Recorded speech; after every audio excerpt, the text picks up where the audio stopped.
estos días pasados la escuela bíblica, ¿verdad?, de adultos. Y hemos examinado algunas cuestiones. Hemos estado hablando de quién es Dios, de quién es el hombre, de lo que es el pecado, ¿verdad?, de la obra de Jesucristo también, y de lo que es la fe, y cómo se llega a Jesucristo a través de la fe. Y la verdad que si yo os quiero confesar honestamente que yo no estoy preparado para el mensaje de esta mañana. Entonces lo primero que tengo que hacer es ser muy honesto con vosotros, porque el mensaje que nos toca en el día de hoy es la santificación del creyente. Y pues lo primero, vaya por delante, que no estoy preparado para hablar de un tema como este, ¿no? Pero me ha tocado, ¿no? Me ha tocado. Quizás será el tema que, no sé, a lo mejor menos me llamaba, ¿no? Pero el Señor me ha llamado a través de lo que quiero compartir con vosotros en esta mañana. Y hay una cosa que, si soy capaz de sujetar los papeles, porque estoy tan nervioso que ni soy capaz de sujetar los papeles. Hay una cosa que sí que me gustaría decirte, y me gustaría que nos quedásemos con eso, aunque solamente fuera con eso en esta mañana. Que salvación y santificación son un binomio que no se pueden separar. No podemos separar nuestra salvación de nuestra santificación. Y espero esta mañana, con la ayuda del Señor, que podamos entender en su palabra que esto es así. Hay mucho error en cuanto a esto, ¿no? Hay quienes piensan que, bueno, una vez que tú eres salvo, ya empieza el otro asunto, ¿no? Y decides, es opcional. Hay quien piensa que son cosas tan separadas que ni siquiera se concilian entre sí. Pero déjame que te diga una cosa. Salvación y santificación son dos caras de la misma moneda. No puedes quitar la una sin haberte desprendido de la otra. Y lo primero que me gustaría que examinásemos es qué quiere decir esto de ser santo. Ser santo.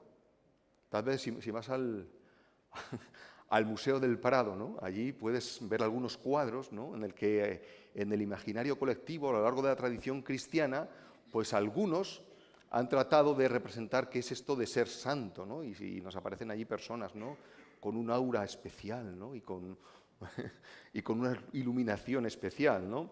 Pero ser santo no tiene que ver con nada de eso. Literalmente, la palabra santo significa apartado o separado. Y la implicación espiritual, del sentido etimológico del término, tiene que ver con estar apartado, con estar totalmente separado del pecado y de la impureza.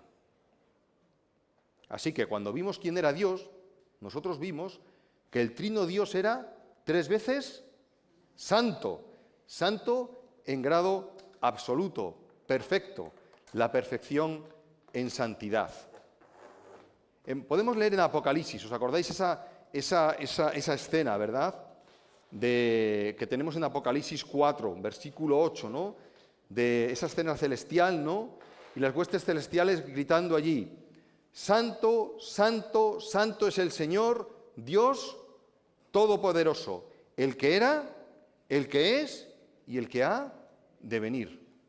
Eso se aplica a Dios Padre, Hijo y Espíritu Santo, allí, la Trinidad, 3 veces santa, la perfección en grado absoluto. Y eso está muy alejado, ¿verdad?, de las escenas, de los cuadros que podemos ver en el Museo del Prado o en cualquier otro museo.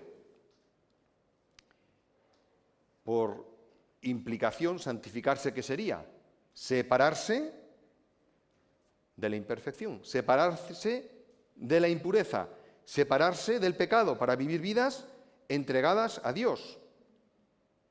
¿Cómo es esto posible? ¿Cómo es esto posible? Si tenemos al perfecto Dios, 3 veces santo, al que no nos podemos acercar, al que ni tan siquiera podemos mirar. ¿Cómo es esto posible? ¿Cómo nos podemos acercar a Él? Pues solamente esto es posible por una razón. Por una conciencia limpiada por el pecado por medio de la sangre de Jesucristo. Acompáñame a Hebreos. Vamos a manejar mucho la Biblia, así que tenla o el móvil, dependiendo del caso, tenla entre tus manos. Hebreos 9, 13, 14. Dice así: porque si la sangre de los toros y los machos cabríos y las cenizas de las becerras rociadas a los inmundos santifican para la purificación de la sangre, cuánto más la sangre de Cristo, el cual mediante el Espíritu Eterno se ofreció a sí mismo sin mancha a Dios, limpiará vuestras conciencias de obras muertas. ¿Para qué dice? Para que sirváis al Dios vivo. Así que solamente es posible acercarse a Dios con una conciencia limpia delante de Dios. Y es imposible por nosotros mismos tener una conciencia limpia delante de Dios. Pero hay alguien que sí, hay alguien que ha entregado su vida, que ha limpiado mi conciencia y tu conciencia. Y ese es Jesucristo, nuestro Señor. La sangre de Cristo, mediante el Espíritu Eterno, se ofreció a sí mismo sin mancha a Dios, y es el que limpia nuestra conciencia. ¿Para qué dice? Para que sirváis al Dios vivo. Una conciencia que ha sido limpiada por la sangre de Cristo, consecuentemente llevará a una vida consagrada a Dios, una vida que busca servir al Dios vivo. Así que, dicho de manera simple, podríamos decir, ¿no? Podríamos de alguna manera decir que la santificación, ¿qué sería? El proceso por el cual el creyente crece en santidad. Esto es como redundante, ¿no? Dice, bueno, estás utilizando la definición para definir lo que quieres decir, ¿no? Pero no.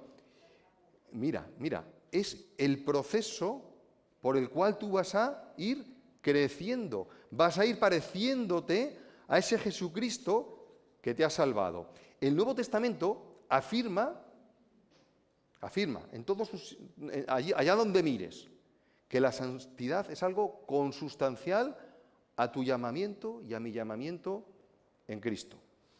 Es algo consustancial, van de la mano, no las podemos separar. De hecho, si tú os animo a hacerlo en casa, pero revisa todas las formas en las que Pablo comienza sus cartas. Vas a ver que hay un mismo patrón.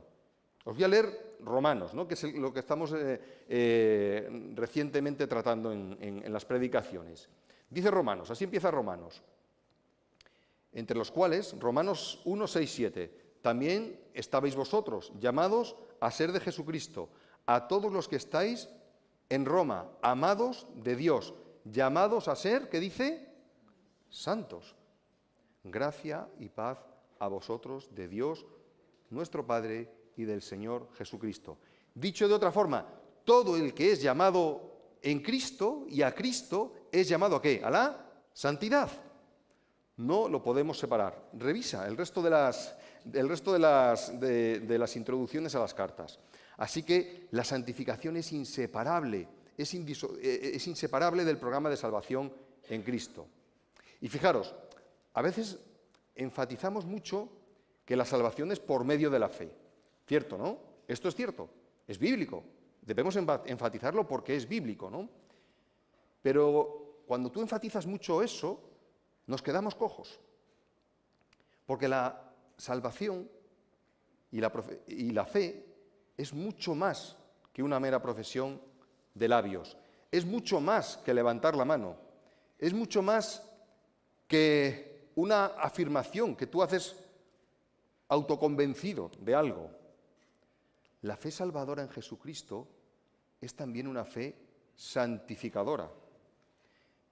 Y su resultado, su consecuencia, es una vida consagrada a Dios, una vida de obediencia a Dios y a su palabra. Una vida que le busca, que busca a Dios en su palabra. Una vida que busca la luz de Cristo. Una vida que busca el sometimiento a la obra del Espíritu Santo. Y Pablo vincula ambos aspectos. Acompáñame ahora a 2 Tesalonicenses. 2 Tesalonicenses 2, 13, 14. 2 Tesalonicenses 2, 13, 14. Dice así: nosotros debemos dar siempre gracias a Dios respecto a vosotros, hermanos amados por el Señor, de que Dios os haya escogido desde el principio para santificación. Y fíjate bien lo que dice ahora. Dice, ¿mediante qué? Mediante la santificación por el Espíritu, ¿verdad? ¿Y qué dice a continuación? Y la fe en la verdad. Si quieres pon dos mediantes. Mediante la santificación por el Espíritu, mediante la fe en la verdad, a lo cual nos llamó mediante nuestro Evangelio para alcanzar la gloria de nuestro Señor Jesucristo. Fijaros qué vinculado está la fe con la santificación. Somos llamados a Jesucristo y venimos a Dios mediante la fe y mediante la santificación por el Espíritu. Vamos a hablar un poquito y vamos a desarrollar esta idea un poquito más adelante. Pero de momento, fijaros que ambos aspectos están estrechamente relacionados. La Biblia no los separa. ¿Y por qué me pregunto yo que a veces los separamos nosotros? Porque la Biblia no los separa. La santificación es la evidencia manifiesta de que hemos sido rescatados de la esclavitud del pecado. Y que una vez rescatados de la esclavitud del pecado, tenemos un nuevo dueño. Somos siervos de Dios. La santificación es el fruto visible de la salvación. Lo vamos a ver en Romanos, en unos pocos días. Lo vamos a ver en Romanos. Acompáñame, Romanos 6, 21 al 23. Romanos 6, 21 al 23. Mira lo que dice. ¿Qué fruto teníais de aquellas cosas de las cuales ahora os avergonzáis? Porque el fruto de ellas es muerte. Aquellas cosas de las que avergonzáis es el pecado. El fruto de eso, ¿qué es? Dice, muerte. Seguimos leyendo. Mas ahora que habéis sido liberados del pecado y hechos siervos de Dios, tenéis que, por fruto que dice, vuestra santificación. Y como fin, ¿qué? La vida eterna. A veces ponemos mucho el foco en la vida eterna, y está bien eso, es bíblico, ¿no? Poner mucho el foco en la vida eterna, pero ponemos menos el foco en la vida actual, ¿no? En el aquí y en el ahora, ¿no? Qué bien vamos a estar cuando lleguemos al Señor. Gloria a Dios, que vamos a estar muy bien. Qué maravilloso será aquello. Gloria a Dios, será muy, muy maravilloso. Pero es que empieza a ser maravilloso aquí y ahora. Aquí y ahora, disfrutando del fruto de nuestra salvación, que es la santificación en nuestras vidas. Y sigue diciendo en Romanos, porque la paga del pecado, ¿qué es? Muerte, mas la dádiva de Dios es vida eterna en Cristo Jesús, Señor nuestro. Disfrutémosla aquí y ahora. Disfrutemos del fruto de esa dádiva, de ese regalo, que es nuestra santificación. Ahora quiero hacerte una pregunta, y quiero hacerme una pregunta. ¿Hay fruto en mi vida?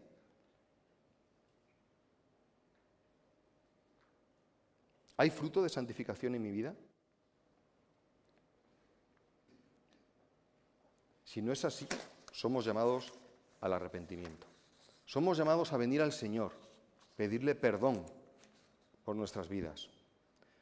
Porque en el plan de salvación no hay cabida para, lo voy a decir entre comillas, el cristiano carnal, el cristiano que hace lo que le parece, el cristiano que vive en la práctica constante del pecado. Dios no me ha salvado, ni te ha salvado para dejarte hundido en el vómito de tu pecado, para que te ahogues en el vómito de tu pecado. Te ha salvado para disfrutar de su salvación. Te ha salvado para fruto de santificación. Y eso es tremendo. lo podemos disfrutar aquí y ahora.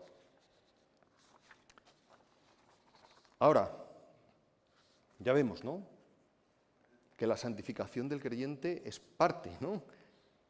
No se puede disociar, no se puede separar del programa de salvación. Ambas son partes consustanciales de la obra de Dios en cada persona que ha sido redimida en Cristo. Y esto es así por una razón, porque la santificación y lo que Dios hace en nuestras vidas para santidad es una santificación integral. Una santificación integral. Una santificación que no es por partes, es completa, es plena. Y quiero hablarte de tres rasgos de la santificación. Quédate con las 3 P's de la santificación. Hay una santificación, primera P, posicional.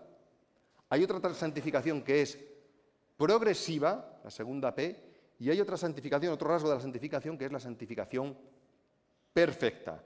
Y Dios nos las da en Cristo, nos las provee en Cristo.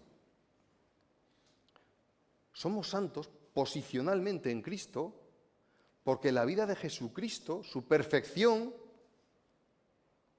se te ha transferido, se me ha transferido. La posición que yo ocupo ahora delante de Dios no es Jorge. Ya Dios no ve a Jorge. Dios ve a Jesucristo. Eso es tremendo. Yo no puedo entenderlo, solamente puedo agradecerlo. Solamente puedo agradecerlo. Marco, ya Dios no te ve a ti. Cuando le mira a Marco ve a Jesucristo. Y así cada uno de aquellos que ha sido redimido en Cristo. Toda su perfección, toda su santidad, toda su pureza, toda su obediencia, todo su sometimiento a Dios, se me ha sido regalado. Cuando Pablo habla a los corintios, ¿no?, y les está hablando de cómo eran ellos en el pasado, dice, mira, vosotros en el pasado erais así y asao, ¿no? Dice ahí en el capítulo 6, ¿no?, de 1 Corintios, que ni los fornicarios, ni los idólatras, y enuncia una lista de pecados, ¿no? Van a heredar el reino de Dios, ¿no? Dice así en 1 Corintios 6:11, eso erais algunos, mas que dice, ya habéis sido lavados, ya habéis sido santificados. ¿Y qué sigue diciendo? Ya habéis sido justificados en el nombre del Señor Jesús y por el Espíritu de nuestro Dios. Y esto lo tenemos que tener muy claro. ¡Qué alegría! ¡Qué esperanza!, ¿no? ¡Qué bendición! Que ya Dios no me mire a mí, ni mi vida miserable, sino que Dios mira la vida de su Hijo cuando me ve a mí. Y en relación con el pecado, este aspecto de la santificación me da paz, ¿no?, como escuchábamos, ¿no?, el domingo pasado, nos da tranquilidad, nos da descanso, sosiego, ¿verdad? La santificación posicional nos libera de la carga judicial del pecado. Nos quita la culpa del pecado. Ya no somos culpables, ¿no? Habéis visto, hay algo muy, muy curioso en los niños, ¿no? Tú a un niño le pillas haciendo algo y aunque lo hayas pillado con las manos en la masa, dice, yo no he sido. No sé si habéis tenido esa experiencia, ¿no? Pero lo has pillado y dice, yo no he sido. Pues mira, Dios nos ha pillado con las manos en la masa y podemos decir tranquilamente, Señor, he sido. Cristo ha pagado. ¿Y sabes lo que dice Dios? Santo. Eres santo porque te veo a través de mi Hijo. ¿Qué descanso es esto? Primer aspecto de la santificación posicional. Hay otro rasgo, otro aspecto de la santificación, que es la santificación progresiva, la segunda P. Y de forma simple, se podría decir que esta santificación se trata del caminar consecuente del redimido en Cristo, por lo que ya es, por estar ya en Cristo, lo que va a hacer es caminar buscando a Cristo, buscando vivir como Cristo, buscando ser como Cristo, buscando obedecer como Cristo, buscando responder como Cristo, buscando relacionarse con los demás como Cristo. Quienes han sido salvados del poder del pecado y de la muerte, ya no están bajo el régimen de la ley. ¿Bajo qué régimen están? Bajo el régimen de la gracia, ¿no? Y vivir en la gracia es tremendo, es lo mejor que hay, ¿no? Y vivir en la gracia es buscar a Cristo cada día, buscar la gracia de Cristo cada día. Por eso nos dice Romanos 6, 12 al 14, no reine pues el pecado en vuestro cuerpo mortal. Estoy en Romanos 6, 12 al 14. De modo que lo obedezcáis en sus concupiscencias, ni tampoco presentéis vuestros miembros al pecado como instrumentos de iniquidad. ¿Qué dice a continuación? Sino presentaos vosotros mismos a Dios como vivos de entre los muertos, y vuestros miembros a Dios como instrumentos de justicia. ¿Y cuál es la razón por esto? Porque el pecado ya no es tu dueño, ni mi dueño. Por eso dice, el pecado no se enseñoreará, no será más que tu Señor, ni mi Señor de vosotros, porque no estamos bajo la ley.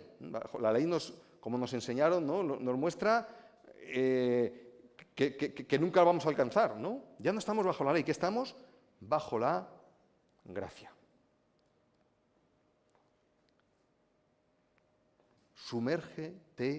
Sumerjámonos en la gracia de Dios. Sumerjámonos en la gracia de Dios para crecer como Cristo. Y aquí quiero hacer un comentario especial. Cuidado con deslizarse. Cuidado con utilizar la gracia como comodín. Me voy a explicar. Como estoy bajo la gracia, como mis pecados han sido perdonados, entonces puedo hacer lo que me dé la gana. ¿Qué dice Romanos 6 también? ¿Perseveraremos en el pecado para que la gracia abunde? ¿Y qué dice a continuación? En ninguna manera. En ninguna manera. Cuidado no utilicemos la gracia como comodín. Cuidado, no me esté deslizando en esa frontera tan delicada, porque a lo mejor lo que tengo no es gracia en mi vida. A lo mejor lo que he aprendido es una cosa que se llama gracia barata. A lo mejor estoy buscando un sucedáneo de la gracia infinita de Dios en Cristo. Y la gracia que es sucedáneo no es gracia. La gracia que es sucedáneo no es gracia. Que mi alma no descanse en una falsa autoconfianza, en este sucedáneo de gracia. No existe tal cosa como una gracia de segundo orden. De hecho, Pablo, exhortado por el Espíritu Santo, nos exhorta justo en la dirección contraria. Acompáñame, 2 Corintios 7, 1. ¿Alguien que lo quiera leer? 2 Corintios 7, 1, en voz alta y audible. ¿Qué dice? Como tenemos estas promesas, queridos hermanos, purifiquémonos de todo lo que contamina el cuerpo y el espíritu, para completar en el temor de Dios la obra de nuestra santificación. Amén. Como tenemos estas promesas, como hemos recibido esta gracia tan abundante, ¿qué dice? Limpiémonos o purifiquémonos, ¿verdad? Ven, yo he leído una versión, en la versión Reina Valera, perfeccionando la santidad en el temor de Dios, creciendo en ese proceso de santificación, avanzando en la santificación progresiva. Necesariamente, quien está en este proceso va a experimentar que el pecado cada día se debilita más en su vida. Y aunque aún sufrimos, y aún pecamos, y aún pecaremos, mientras que estemos aquí, también experimenta la otra parte, la liberación también de su poder y la liberación de la esclavitud del pecado. Luego la santificación es posicional, tremendo, ¿no? Y nos habla de lo misericordioso y de la gracia de Dios. La santificación es progresiva, pero la santificación también es perfecta. La santificación también es perfecta. Y quiero detenerme aquí un poquito. ¿Qué me refiero con santificación perfecta? ¿Hay alguien aquí perfecto? Qué descanso, menos mal que nadie ha levantado la mano, ¿no? La realidad de nuestras vidas es esa, que no somos perfectos, que aún pecamos y que es imposible alcanzar la perfección aquí y ahora. Es imposible vivir vidas perfectas aquí y ahora. Desgraciadamente, aún pecamos. No obstante, la Biblia afirma que cuando el Señor se manifieste en su segunda venida, cuando Él venga, seremos santos de forma completa, de forma absoluta. No me digas que no te entran ganas de decir, Señor, ven pronto, Señor, ven pronto. Amados, dice 1 Juan 3:2, ahora somos hijos de Dios y aún no se ha manifestado lo que hemos de ser, pero sabemos que cuando Él se manifieste seremos semejantes a Él, porque le veremos tal como Él es. ¿Y qué dice a continuación? Siguiente versículo. He leído el 1 Juan 3:2. ¿Alguien lo puede leer? El siguiente versículo, ¿no? Porque a veces nos quedamos con ese, pero obviamos el siguiente, el 3. ¿Qué dice? Todo aquel que tiene esta esperanza en Él se purifica a sí mismo, así como Él es puro. Muchas gracias. Y todo aquel que tiene esta esperanza en Él, ¿que qué? Se purifica a sí mismo. Así que anhelamos el día ese en que seremos salvos de la presencia del pecado, en el que ya no podremos pecar, ni siquiera podremos imaginar el hecho de hacerlo, ¿no? Pero mientras llega ese día, ¿qué es lo que hacemos? Aquí y ahora buscamos vivir al Señor, vivir en el Señor y purificarnos en la espera de ese día. Luego, la santificación es posicional, la santificación es progresiva y es perfecta. Y eso forma parte de tu salvación y de mi salvación. Esto es tremendo. Que Dios nos ha salvado para eso, ¿no? No nos ha salvado para vivir vidas miserables. Te ha salvado a ti y a mí para vivir vidas como estas y para vivir en la esperanza, ¿no?, de esa perfección y de estar con Él, ¿no? Quien ha recibido aquí y ahora a Jesús como su Señor y Salvador busca apartarse del pecado y vivir vidas en obediencia a Él. Eso es la faceta, uno de los aspectos, ¿no?, y una de las aplicaciones de la santificación progresiva, que se hace visible en nuestro caminar con Cristo y muestra que realmente le pertenecemos a Él, que ya no le pertenecemos al pecado. Y hay algunas razones por las cuales este asunto es tan importante. El vivir aquí y ahora y buscar la santidad aquí y ahora, buscar a Cristo y apartarse del pecado y buscar la obediencia aquí y ahora es tan importante. Hay varias razones. En primer lugar, vemos en el Nuevo Testamento que se trata de un mandato. Se trata de algo que Dios nos manda.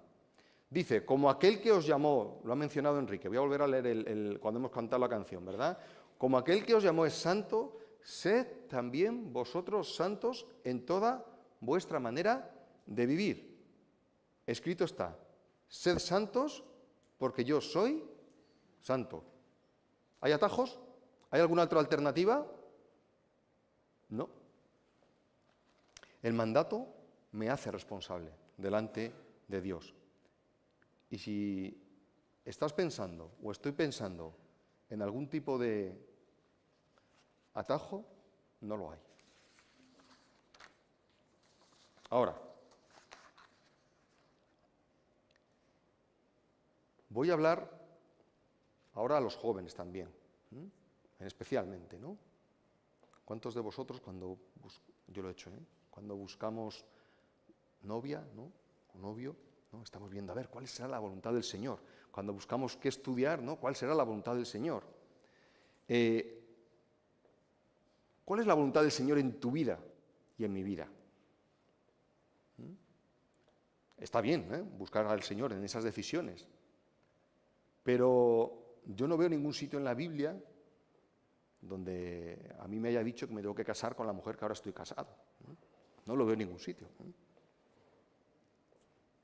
Nos casamos, ¿no?, y buscamos al Señor en la decisión, pero no lo encontré en la Biblia, ¿no? No encontré el nombre y el apellido, ¿no? Allí no estaba, ¿no? Ahora, la Biblia sí que habla muy claro de cuál es la voluntad del Señor. La voluntad del Señor dice que es vuestra santificación. Y eso la Biblia lo repite, ¿eh? ¿Vale? Luego, si con eso es tan claro, ¿tienes que tomar decisiones? Busca primero la santificación. ¿Se te presentan alternativas? Busca primero la santificación.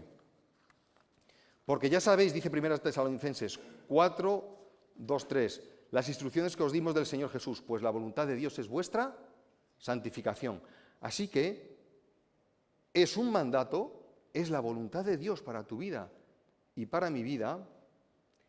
Y después de decir eso, un poquito más adelante, Pablo va a enfatizar el llamado a vivir en santidad. En 1 Tesalonicenses, de nuevo, unos versículos después, en el 7, mira lo que dice: no nos ha llamado Dios ¿a qué? A inmundicia, sino a santificación. ¿Qué pecados toman el control de mi vida y me esclavizan? Cuando cedemos el control al pecado, perdemos el disfrute de la voluntad de Dios, porque la voluntad de Dios es mi santificación y tu santificación. Y esto lastra nuestro crecimiento espiritual. Así que la voluntad de Dios es la santificación progresiva es un mandato, el crecer en santidad es un mandato. En segundo lugar, es la voluntad de Dios. Pero en tercer lugar, es que es lo que te conviene a ti y a mí. A veces tenemos la idea de que Dios es como una especie de aguafiestas, ¿no? Que viene aquí a molestarnos, ¿no? Y digo, con lo bien que me los podría yo pasar, ¿no? Y ahora aquí viene el Señor, ¿no? A aguarme la fiesta, ¿no? Y a decirme que no puedo hacer no sé qué cosa, no sé qué otra cosa, ¿no? A veces tenemos un poco ese concepto, ¿no? De lo que es cuando pensamos en el tema este de la santidad, ¿no?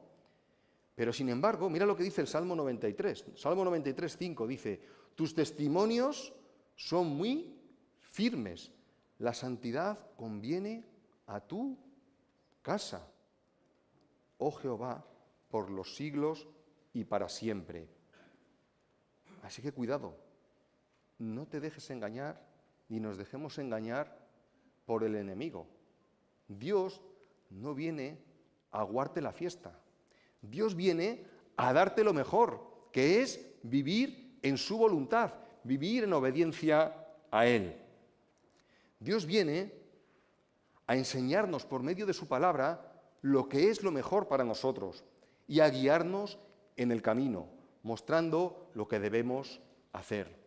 Y eso es el mayor disfrute que hay, vivir en la voluntad del Señor, vivir sujeto a su palabra y en obediencia a sus mandamientos.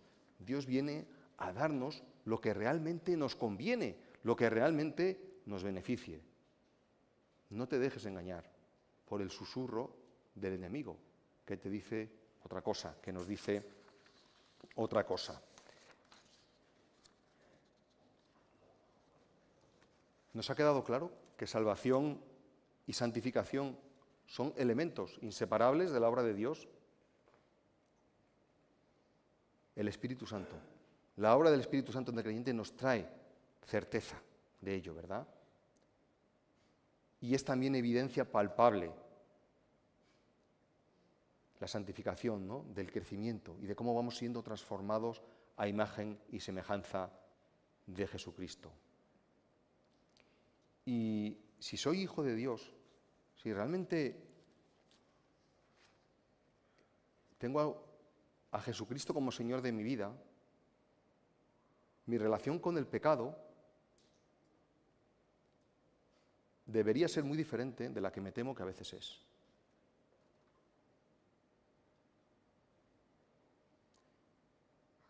Pecar debiera entristecerme.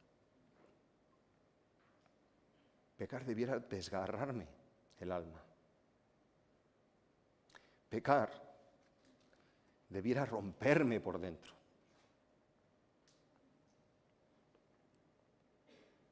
¿Nos duele pecar? ¿Nos duele contristar al Espíritu Santo y defraudar a nuestro Señor? Si el hecho de pecar nos resulta anecdótico, ¿dónde estamos? ¿Dónde estoy? ¿Dónde estás? Tal vez te encuentres muy alejado de Dios. Tal vez nos encontremos a veces muy alejados de Dios. Ven a Cristo, entonces, y clama por perdón. Clama por arrepentimiento en tu vida. Confiesa tu pecado. Si estás en Cristo y pecaste, no te abandones en el pecado, ni te hundas, porque debes saber una cosa: el amado del Padre ha pagado por todos tus pecados, pasados, presentes y futuros. Y hay algo mucho peor que un creyente que ha pecado. Hay algo mucho peor. Es un creyente que no se levanta y que se arrastra en el vómito y que vive en el vómito de su pecado y hundido en él. La Biblia nos insta y nos anima a practicar la confesión del pecado, una confesión que nos lleva al arrepentimiento, que nos lleva al cambio, que nos lleva a cambiar de dirección, a arrepentirse, venir delante del Señor cuando uno ha pecado, confesar el pecado, girar de dirección y mirar a la cruz de Cristo. Nos insta a no quedarnos en nuestro pecado. Nos insta a levantarnos de nuevo, poniendo la mira en Cristo, sabiendo que en Él hallamos perdón y plena restauración. Dice Primera de Juan 1:8, si decimos que no tenemos pecado, ¿qué dice? Nos engañamos a nosotros mismos y la verdad no está en nosotros. Pero, después, siguiente versículo, ¿qué dice? Si confesamos nuestros pecados, Él es fiel y justo para perdonar nuestros pecados y limpiarnos de toda maldad. La gracia de Dios está al alcance del corazón arrepentido, del corazón que se humilla delante del Señor, confiesa el pecado y busca seguirle y busca mirar la cruz de Cristo y vuelve a Él en arrepentimiento. Al corazón contrito y humillado no despreciarás tú, oh Dios. Salmo 51:17. El Dios de toda gracia no desprecia al humilde de espíritu, sino que lo abraza para traerlo a la comunión con Él. Y ese abrazo tiene forma de cruz. Ese abrazo tiene forma de cruz y está encarnado en Jesucristo. Se trata de una gracia que descansa en el perdón que emana de la misericordia de Dios, de lo que ha hecho Dios por nosotros. No se trata de lo que nosotros podemos hacer para Dios como compensación por haber caído. No hay nada que podamos hacer. Tampoco siquiera de cuán bajo hayamos podido llegar, sino lo que Dios ha hecho por cada uno de nosotros en Jesucristo, perdonándonos los pecados y ofreciéndonos comunión con Él. ¿En qué situación estás? ¿En qué situación estás? El profeta Isaías le dijo al pueblo, cuando había pecado, ahí en Isaías 44, yo deshice como nube tus rebeliones, yo deshice como niebla tus pecados, vuélvete a mí, porque yo te redimí. Has sido redimido, amado por Jesucristo. Volvámonos a Él.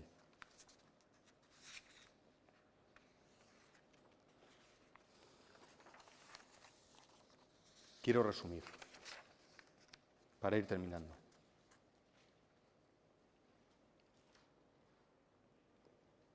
La santificación y nuestra salvación son una misma cosa. La cara y la cruz de la misma moneda. Si tú miras la cara, ¿sabes qué vas a ver ahí? Y te acercas mucho con un microscopio.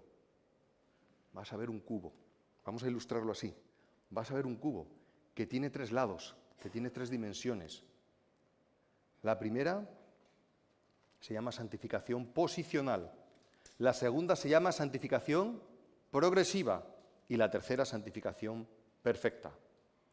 La santificación posicional el que Dios nos vea a través de su Hijo, deberá llevarnos, ¿verdad?, a la gratitud y al anhelo de una vida de obediencia a Dios a través de la comunión con Jesucristo. La santificación progresiva, el crecer en esa vida, nos debiera llevar al escrutinio constante de nuestras vidas, a la luz de la verdad del Evangelio y de la palabra de Dios, y a una vida de dependencia de Jesucristo. Y la esperanza de santificación perfecta, ¿no?, a futuro, nos debiera hinchar el corazón de un profundo anhelo de encontrarnos con nuestro Señor, de encontrarnos con Jesucristo en ese día en el que este cuerpo será glorificado, en el que ya no habrá más pecado, ya no habrá más dolor. Y a su vez, esa esperanza nos debiera conducir a la obediencia, aquí y ahora. Y ahora, si lo ves de parte del Señor, quiero que inclines tus ojos. Y te quiero plantear 3 cuestiones para que, de forma personal, cada uno podamos responder delante de Dios.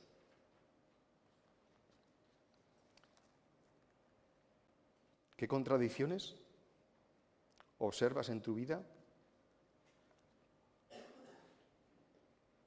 después de que hemos examinado este asunto? ¿Qué contradicciones hay en tu vida? ¿En qué áreas de tu vida ves avances en este proceso de santificación? ¿Y en qué otras estás atascado o incluso retrocedes?